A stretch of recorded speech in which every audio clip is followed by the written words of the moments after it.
আমি শুধু একটি কথা বলতে চাই, সারা বাংলাদেশে একটা শ্রেষ্ঠ সংগঠন হিসাবে নেতা জনাব শহীদুল ইসলাম খান বাবুল ভাই,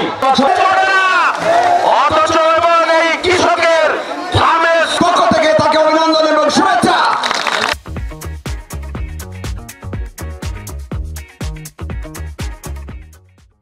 আমরা স্পষ্ট ভাষায় বলতে চাই, আল্লাহর রহমতে আপনাদের ভোটে বিএনপি ক্ষমতা আসলে এমন উদ্যোগ গ্রহণ করলে কোনোভাবেই কৃষকের আর সমস্যা থাকবে না।